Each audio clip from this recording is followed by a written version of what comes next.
This is the New England Journal of Medicine COVID-19 update for August 11th, 2021. I'm Stephen Morrissey, managing editor of the journal, and I'm talking with Eric Rubin, editor-in-chief, and Lindsey Baden, deputy editor. Eric and Lindsey, for the past couple of weeks, we've been talking about the overall state of the COVID epidemic and what it might mean for the next pandemic. Today, let's get back to what's actually happening currently. We've published over this time a number of items that have helped delineate how we should be treating and preventing COVID-19. Let's look at some of them today. And we can start with the treatment of patients with established COVID-19. We've heard a good deal about the potential benefit of anti-inflammatory medications in patients. What has that looked like? Steve, anti-inflammatory medications do seem to be effective in later stages of disease. And in fact, glucocorticoids have become a central part of the therapy of hospitalized patients. The drugs have some advantages. They're cheap, and although they certainly are associated with some problems, most physicians are comfortable with their safety profiles. Thus, glucocorticoids have set the standard for therapy in patients with more advanced disease. It's unlikely that we can find existing drugs that are going to be less expensive or safer than dexamethasone. So any new therapies either have to be more effective or somehow enhance the effects of glucocorticoids to really add something useful to our armamentarium. So we recently published a study that used the Janus kinase inhibitor tofacitinib in this regard. What did we learn from that study?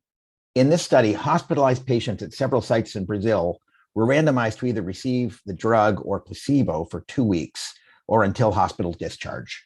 The primary outcome was death or respiratory failure, an outcome that's usually measured using an ordinal scale, and this study used the same scale that's been used in other studies. The investigators enrolled almost 300 patients. Importantly, almost 90% of those were receiving glucocorticoids. The results were encouraging. The tofacitinib group reached the composite endpoint in 18% of patients as compared to 29% among controls. Importantly, the rate of death was lower in the tofacitinib group. There were several adverse events in both arms of the study, though, at least for the size of the study, there were no remarkable differences between the groups. This isn't the first study of this class of drugs. Tofacitinib has been studied by other groups, and we've also seen studies of other JAK inhibitors, including baricitinib and ruxolitinib. Some of these trials have come to different conclusions, but it does seem that those conducted in patients treated with glucocorticoids have consistently shown a positive effect. This suggests that these drugs can work either additively or synergistically to help SARS-CoV-2 infected patients, at least once their disease is severe enough to require hospitalization. So, Eric, this again raises the challenge of the Goldilocks problem. And for those who don't know this childhood story, when a little girl decides which soup she wants, is it too hot, too cold, or just right? How do we understand the complexity and the heterogeneity of the illness to be able to decide when to provide the right kind of anti-inflammatory therapy? This is a complex setting. The illness that these patients have is heterogeneous. In fact, if you look at the severity of the illness, 29% of the control participants had the primary outcome of death or respiratory failure. So these were severely ill individuals in the process of becoming even sicker. And that's a very important point in understanding when to deploy additional anti-inflammatory or immunosuppressive therapy, because this is on top of glucocorticoids, as you noted. So it's a very difficult clinical circumstance when to know to use these medications. What we don't know, there are many, many things we don't know. There are other anti-inflammatory medications that have been studied and that we consider using, such as the anti-IL-6 antibodies, and those were not studied here. So there are many questions about how other treatments can intersect with this pathway of treatment. But overall, what we do learn is we learn that when given at a certain stage of illness, this combination of anti-inflammatory therapy has important health benefits. This is an interesting situation, Lindsey. As you point out, anti-inflammatories are important, and they seem to be important enough so that they become standards. We don't use anti-inflammatory medications as a primary part of the treatment of many infectious diseases, although they've been tried. And it's very likely that these drugs could help in a number of illnesses. It's just that it's difficult to do trials over the large number of participants that are needed to see the kinds of effect sizes we're seeing here. Nevertheless, there are some infections, particularly closed space infections like TB meningitis or cryptococcal meningitis, where inflammation is acute and a critical part of the morbidity of the illness, where it does make a difference. I think it's probably likely that together with effective anti-pathogen treatment, we could be using this more frequently, but it is very difficult to do the sorts of trials necessary to show that that's true. I mean, Eric, what you're getting at is, can we identify a homogeneous enough population, so with a given infection, at a critical stage of illness where the aberrant inflammatory pathway is a dominant part of the pathogenesis, that we can then study it? And we're able to do that with COVID, sadly, because of its explosive transmission ongoing currently. So therefore, the large number of individuals who have the illness, so that we can systematically study it. Because these effects are not like a light switch. They're nuanced effects that require a larger number of patients to be able to study to discern the benefit. Another point that I wanted to raise, Eric, is just the issue of, in part, why glucocorticoids have taken hold as such an important treatment. And this gets to equity and accessibility. Glucocorticoids we have been using for decades. So even though they have side effects, dysglycemia, immune suppression, and facilitation of other infections, such as invasive fungal infections that we've heard reported, they are accessible globally and they are cheap. And as we develop these more complicated monoclonals, we have to realize the accessibility to them is quite limited to environments that are able to afford and deliver these kinds of treatments. I think that's a great point. Equity has certainly been a major consideration during this epidemic, as the burden of disease is inequitable. I think that we focus a lot here in the US on how different populations and different groups have been bearing a disproportionate burden of disease. But as we've pointed out before, internationally, vaccine is not available in the vast majority of countries, and the rates of disease and death have been overwhelming, crushing. So I think that having inexpensive interventions like glucocorticoids is very important. At the same time, I should point out that, as I mentioned before, glucocorticoids aren't without their risks, and we have seen explosions of problems with glucose regulation and mucormycosis, which undoubtedly have been exacerbated by the use of steroids. Looking beyond treatment, during the outbreak, we've used two general categories of interventions to prevent COVID-19. The first, which we're still using, is a combination of social measures, and the second has been vaccines. An article we recently published suggests that there's a third approach that might succeed. What's that? We've seen work in the past using monoclonal antibodies as therapy for patients with COVID-19. That's had some success, particularly in outpatients, if given early enough. But delivering that drug is logistically complicated. It's administered by intravenous infusion, and it's hard to set up that intravenous infusion. Also, these drugs are very expensive. So these two factors together has meant that in most parts of the country, this has not been heavily utilized. However, in general, in infectious disease, we rarely use anti-pathogen antibodies to treat infections. Instead, we use them to prevent infection.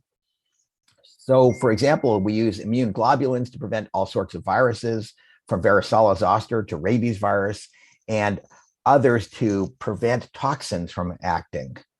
Given the availability of very good monoclonal antibodies, the question is, could we use these similarly? And what then does the study we just published tell us? So this group of investigators decided to look at patients from multiple sites in the US who were exposed to a household member with COVID-19, but were themselves negative by PCR. Investigators randomized participants to receive either a cocktail of two monoclonal antibodies or placebo delivered subcutaneously, and then followed them for 28 days to see if they developed COVID-19. I want to point out the fact that this was a subcutaneous treatment, which is far easier than intravenous. The participants were followed using weekly PCR testing, though the primary endpoint was the development of symptomatic infection.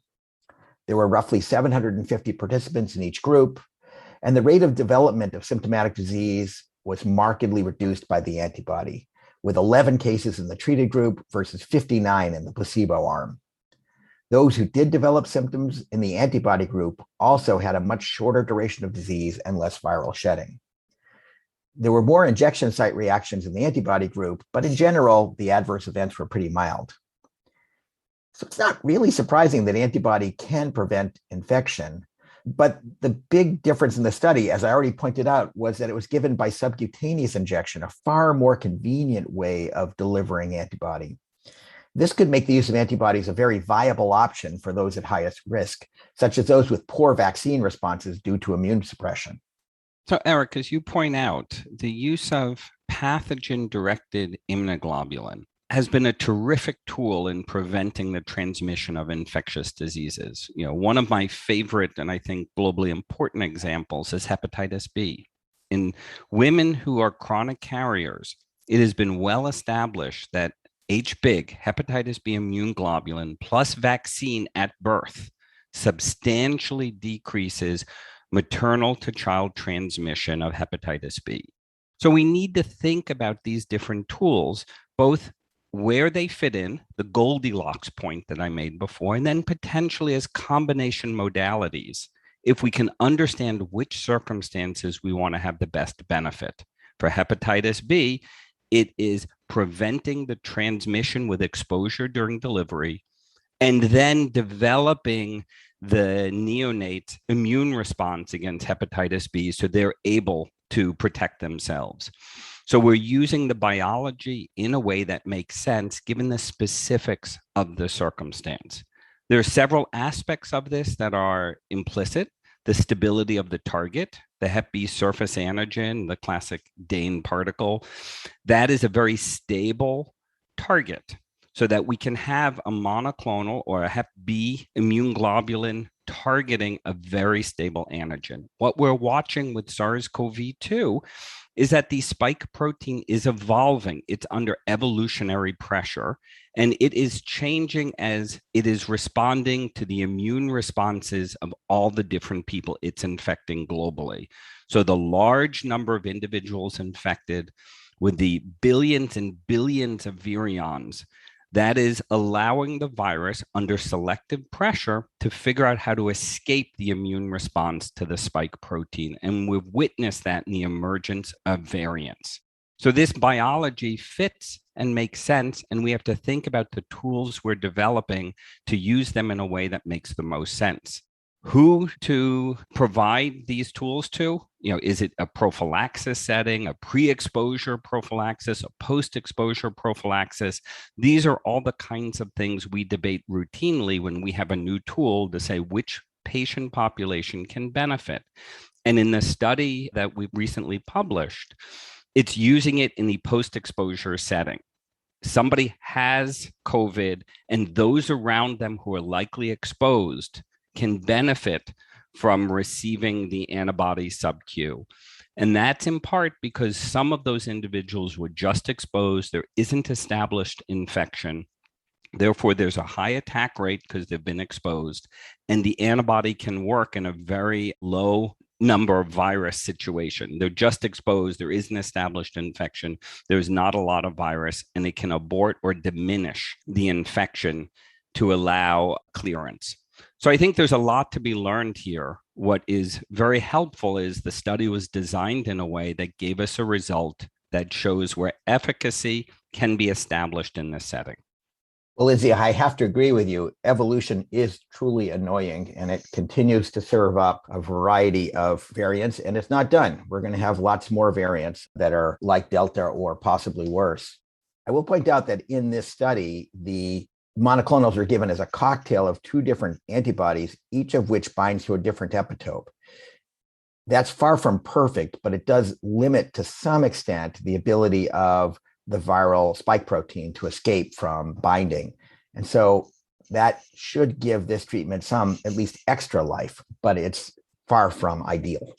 As far as the practicality goes, I think that's a major consideration here.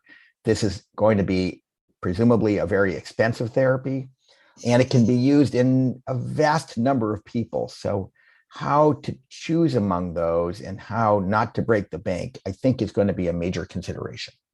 Eric, you talked about the particular needs of immunocompromised individuals, and today we published a piece on the use of a third dose of vaccine in a group such as that had poor responses to vaccination. This is a hot topic right now, and there's a good deal of discussion about whether to implement this in specific populations. What did we learn from today's study? This is an interesting study, Steve, because it's a randomized controlled trial, which is different from most of the observational studies that we've seen so far. This group studied a cohort of solid organ transplant recipients, which was pretty heterogeneous. It included lung, heart, kidney and pancreas, and liver recipients. All of the participants had previously received 2 doses of mRNA 1273, the Moderna vaccine. They randomized 120 participants to receive either a third dose of the same vaccine or placebo and measured both antibody and T cell responses. As has been seen in studies with non-immunocompromised individuals, participants who received a third dose of vaccine largely had increased responses as measured by either antibody binding, antibody neutralization, or T cell reactivity. Strikingly, several individuals who had low responses to the first 2 doses had substantial rises in their antibody titers. So, as is the case with all studies looking at immune markers, we don't know how well these measurements correlate with protection. And as I said, this was a very heterogeneous group, different organs and different immunosuppressive regimens. But with these caveats, the data are encouraging if we believe, as we do, that more immune response is better. How we translate this into practice, especially given no data on clinical efficacy and a very small sample size for safety, remains to be seen. So, Eric, as we've discussed many times before, we need more data to understand how to enhance the immune response in those with weakened immune systems. And the definition of a weakened immune system is quite complex, because we have a variety of immunotherapies, glucocorticoid use, and other underlying autoimmune conditions, let alone our transplant patients who may be on the more extreme end. So there are many complexities in here. And what is a protective immune response? Is it the binding ELISA, the pseudo-neutralization, the neutralization titer, the T cell responses, things, which you've mentioned, that we often don't measure fully in our vaccine studies because of the cost and complexity of either collecting the samples or running the samples, given some of these assays are not straightforward. But we have to remember that the data we do have may not be as full a picture as we would like. And the issue of what we detect or don't detect leading to susceptibility of a given patient. And I think there are 2 aspects to this. One aspect is the anamnestic response, in that if your immune system is primed, will you have a reasonable enough response when re-challenged with that antigen? And it's not something we're measuring. So we can infer it from different experimental models and different sets of clinical data, but it's not something we really have high quality data to understand. An additional issue to consider here is also the timing of vaccination, in that, is it that a third vaccination enables certain patients to respond, or is it that a delayed vaccination months later, in the context of immune maturation and increasing avidity, where one can then elicit an immune response? And what is the breadth of that immune response in these individuals? Many, many more questions than we have answers, but it does speak to the need to better understand the quality and quantity of the immune response in these most vulnerable patients. We published another vaccine study today that looks at a different group. It's a study of the same Moderna vaccine, but in adolescents. Remember that this vaccine had only been studied in people older than 18 years in the initial phase 3 trial. This new trial extends that to the 12 to 17-year-old age group, a group that had previously been studied with BNT162b2, the Pfizer vaccine. What did we learn here about the Moderna vaccine? Steve, this phase 3 study explored the safety and immunogenicity of the Moderna vaccine in this younger age group using a study design that's similar to previous studies. Participants were randomized 2-to-1 to receive either vaccine or placebo at the same dose and schedule given to adults. What was different in the study is that it was designed to look at a different endpoint, the surrogate of immune response, rather than protection, though protection against symptomatic and asymptomatic disease were secondary endpoints. It was a non-inferiority study that looked to see if this group of adolescents had a comparable response to adults. The investigators recruited almost 2,500 individuals to the vaccine group and roughly half that number to the placebo group. The vaccine had similar adverse events to those seen in adults, and the neutralizing antibody level induced by the vaccine was similar to that seen in adults, well within the non-inferiority margin set by the investigators. Because this is a relatively short study of a smaller group, there were very few cases of COVID-19, with none in the vaccine group and 4 in the placebo group. These numbers are really too small to draw any real conclusions about efficacy. But overall, the results were encouraging. With some extrapolation, it's likely that this vaccine will be similarly effective in this population. It's still a relatively small group, which makes it difficult to conclude too much about safety. One encouraging sign is that there are no cases of myocarditis or pericarditis reported. This is important, as there's some indication that myocarditis might be more prevalent in younger vaccine recipients. So, Eric, this is the kind of study we desperately need. We need to extend these vaccines to our vulnerable populations and to those which haven't been previously studied extensively. Age de-escalation, those who are pregnant, as we discussed before, immunocompromised patients, how to generate large enough, high-quality data sets to understand how these vaccines behave in these critical populations. And I agree with you. These data from a modest number of adolescents demonstrate a reasonable immunogenicity. It elicits the immune response that we would expect and has the side effect profile that we would expect. So it's consistent with the other data that have been developed, suggesting the vaccine behaves no differently in a 12 to 17-year-old than in an 18 to 25-year-old, which makes sense. I think these data are particularly critical as we look to going back to school, and our children are large populations that can be amplifying reservoirs to really amplify the virus if they're vulnerable and get infected. And they're also very effective vectors in dissemination transmission, spending time together, so potentially sharing infections and then going home and sharing infections. So extending our understanding of how these vaccines behave in this critical population, particularly as we face going back to school, is so important.